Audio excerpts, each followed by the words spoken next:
In an interview that was done by a state journalist yesterday, a selected journalist who respect Emerson Mnangagwa because his payroll, Emerson Mnangagwa sought to give an impression that the Constitutional Amendment Bill number 3 that he signed into law. Now it is Constitutional Amendment 3 Act.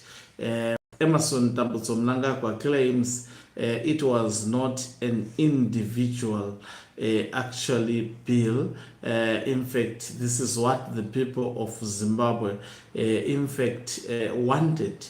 And if you look at the state media, that is what they are busy writing. There's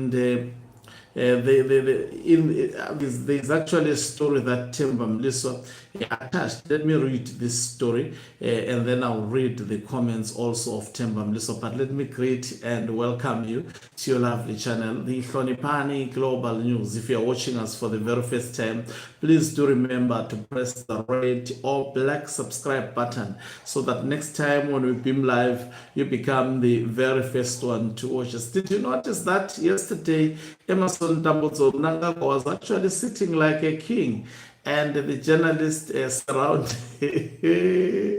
I was just laughing. It's something that I realized yesterday. According to Newswire, let me read what it actually posted, which is what Temba Mliswa did. What have I done now?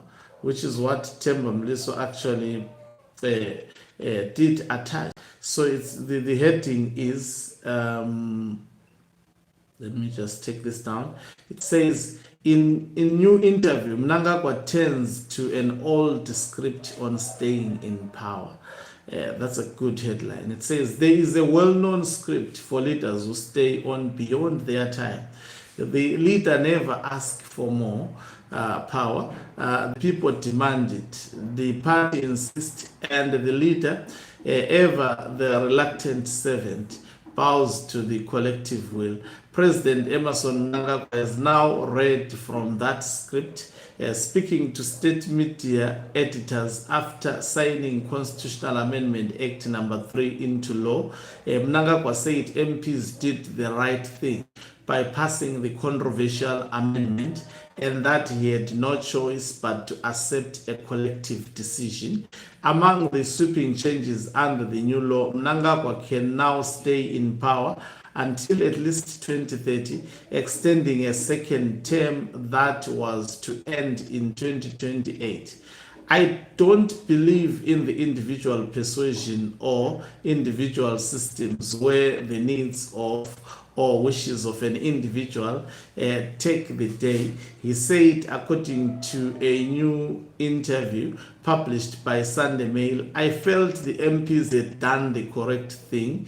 I expected them to pass it, and they did, so I was happy. The term extension, he insists, was not his idea alone. At the end of the day, it wasn't an idea of an individual. You cannot attribute this to a particular individual or group of persons, but a collective evolution of the political process. What he said before, Mnangagwa has previously said he would not extend his stay in power. In September 2024, on an investment visit to China, he told a group of Zimbabweans, I'm in my second term and I already know the date I will leave. 2028, I will go home and others will take over. As the campaign to keep him in office grew louder inside ZANU-PF, he said, persuade the persuaders to drop the idea. Throughout, he described himself as a constitutionalist, a label that was never quite defined. It could mean he would respect term limits or a man who respects whatever the Constitution says after it has been amended. The persuaders, it turns out, were not persuaded. the amendment passed and the constitutionalist found himself constitutionally able to stay, Mnangagwa was keen to stress that the decision was freely made. Asked why the media has not been invited to witness him signing the bill, he said, "If you look at me, I am not a guy who can be intimidated. What I do freely. I can sleep comfortably." The president used the same interview to defend his economic record, rejecting suggestions that current stability is temporal. You can go in any part of this country. There is no part of the country, village, district, or province which has no programs. They have programs, they have targets which they set by themselves. What else would you want as a leader? I feel very proud. I can sleep comfortably with the type of country I lead. On xenophobic sentiments in South Africa, which has displaced thousands of Zimbabweans, Mnangagwa said Zimbabweans returning home would be reintegrated. He does not blame Pretoria. To be honest, I don't think I'm aware of any government on the continent which supports that. There are small groups who do such things, but generally we are Pan-Africanists. We accept ourselves as Pan-Africanists, whatever we are. And this story, Temba Mliswa posted it to try to reject. You know, Temba Mliswa is the new pseudo Professor Jonathan Moyo that is trying to spin information on behalf of Emmerson Mnangagwa. He wrote the following. It's a very short passage. He says, "In a democratic state, no singular perspective commands universal allegiance and unwavering support. Citizens possess the autonomy to select the trajectory they believe will best fulfill the national aspirations. In this context, Constitutional Act.3, he already calls it Act.3, embodies that chosen path. The parliamentarians, as the people's duly elected representatives, endorsed the Constitutional Act.3 and it has been ratified by the president's signature. This reflects the will of the nation. In the narrow thinking of Temba Mliswa, this reflects the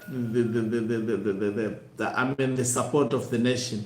No individual holds the authority to assert that only their viewpoint is the sole correct one, relegating those who support CA3 to a state of conclusion. And here, when they speak of an individual, they are referring, I'm sure, to Chiwenga. As a staunch constitutionalist, the president is equally compelled to uphold the principles delineated in the Constitution as it stands today, that is being a constitutionalist. So, definitely, Temba Mliswa buttressing what Mnangagwa tried to say, playing an old script as I was reading to you, that is done by the demagogues across Africa.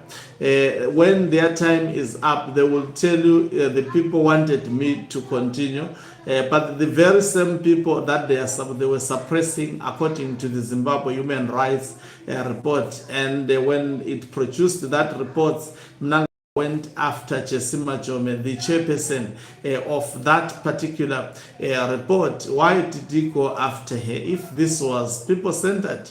Because he didn't want any state institution that actually opposed this individual bill turned to an act, because he understands this bill fits him alone.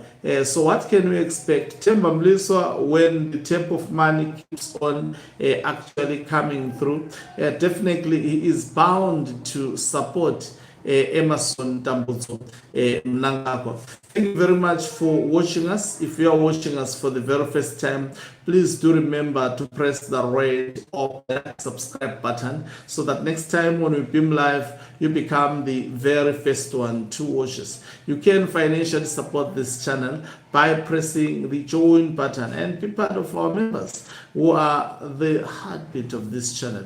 You can equally do so by pressing the thanks button and send us stars. Okangungu is signing out. Let me love and leave you. Let's meet on the side of the live broadcast, definitely, as I give you more.